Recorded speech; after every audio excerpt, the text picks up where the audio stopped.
Hello guys, welcome back to Garuda blog 7. ఈ రోజు మన వీడియో అయితే మదురై ప్యాలెస్ అయితే ఈ వీడియోలో కంప్లీట్ గా టూర్ అయితే చేసి మనమైతే చూపించబోతున్నాము. అయితే ఇక లేట్ చేయడం ఎందుకు, ఫాస్ట్ గా ప్యాలెస్ లోపలికి వెళ్ళి ఈ ప్యాలెస్ యొక్క స్పెషాలిటీ ఏంటి అన్న విషయాన్ని అయితే మనం చూసి అయితే తెలుసుకుందాము. అసలు మనము ఈ ప్యాలెస్ గురించి మాట్లాడాలంటే మదురై సిటీలో ఉన్నటువంటి లొకేషన్స్ అన్నిటిలో మీనాక్షి అమ్మ టెంపుల్ తర్వాత మేజర్ గా ఇంపార్టెన్స్ ఉన్నటువంటి లొకేషన్ అయితే మదురై ఫోర్టే ఫ్రెండ్స్. టెంపుల్ నుండి ఈ ఫోర్ట్ చేరుకోవడానికి అయితే 1 కిలోమీటర్ డిస్టెన్స్ అయితే ఉంటుంది. ఈ ఫోర్ట్ అయితే తిరుమలై నాయకర్ అనే రాజుగారు అయితే మదురై సిటీలో కట్టించారట. ప్యాలెస్ లోకి ఎంటర్ అవ్వడానికి ఒక్కొక్కరి దగ్గర 10 రూపీస్ అయితే చార్జ్ చేస్తున్నారు. అండ్ కెమెరాస్ ఉన్నట్లయితే 30 రూపీస్ అయితే మనం సపరేట్ టికెట్ తీసుకోవాల్సి ఉంటుంది. ఇప్పుడైతే మనము టికెట్ అయితే తీసుకునేసాము. ఇప్పుడైతే ప్యాలెస్ లోకి ఎంటర్ అయ్యే సమయం అయితే వచ్చేసింది. క్రౌడ్ అయితే ఫుల్ గా వచ్చారు ఈ ప్యాలెస్ చూడడానికి. ప్యాలెస్ ని చూసే ముందు ఇక్కడైతే ఒక ఇంపార్టెంట్ విషయాన్ని అయితే నేను మీకు చెప్పాలి. ప్యాలెస్ లోనే మణిరత్నం గారి బాంబే మూవీలో అయితే కన్యానులే అనే సాంగ్ అయితే ఇక్కడే షూట్ చేశారట. అభిషేక్ బచ్చన్ గారు, ఐశ్వర్య రాయ్ గారు నటించినటువంటి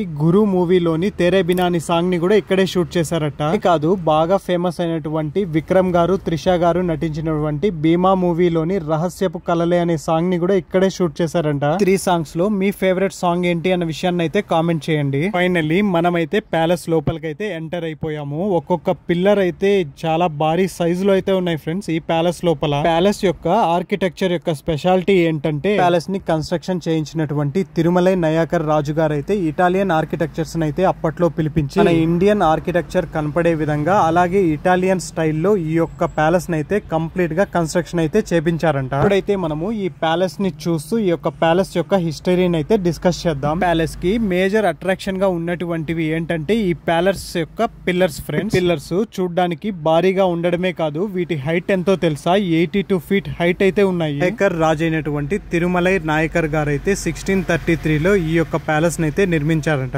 ఆయన ఈ ప్యాలెస్ లోనే నివాసం అయితే ఉండేవాడట. కొన్ని సంవత్సరాల తర్వాత ఈ తిరుమలై నాయకర్ గారి మనవడైతే తిరుచుపల్లి దగ్గర ఒక కొత్త ప్యాలెస్ అయితే నిర్మించాడట.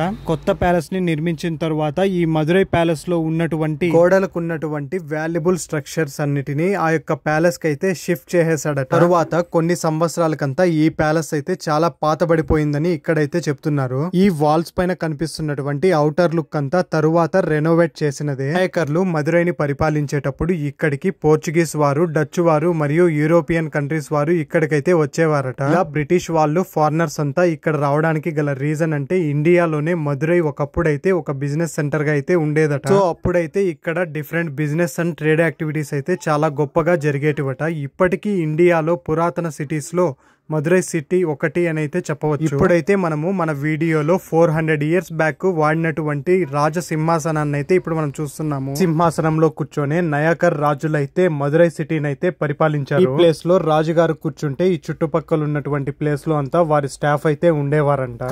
ముందు పక్కన ఉన్నటువంటి ఈ ఖాళీ స్థలంలో అయితే ప్రజలైతే వచ్చేవారట. ప్యాలెస్ అయితే నిజంగా చూడడానికి చాలా అంటే చాలా బ్యూటిఫుల్ గా అయితే ఉంది. మీరు ఎప్పుడైనా మదురై విజిట్ చేసినప్పుడు ఈ ప్లేస్ ని అయితే మిస్ అవ్వకండి. ప్యాలెస్ ని కంప్లీట్ గా ఎక్స్ప్లోర్ చేయడానికి 15 to 20 మినిట్స్ అయితే సరిపోతుంది. ప్లేస్ లో ఉన్నటువంటి మాక్సిమం విజువల్స్ అయితే మన వీడియోలో నేనైతే చూపించాను. ప్యాలెస్ లో చూడవలసింది అయితే ఇంతే. ఈ వీడియో మీకు నచ్చినట్లయితే వీడియోనైతే లైక్ చేయడం అయితే మర్చిపోకండి. Thank you. మరిన్ని ఇంట్రెస్టింగ్ వీడియోస్ కోసం మన ఛానల్ అయితే సబ్స్క్రైబ్ చేయండి. Thank you for watching Garuda blog 7.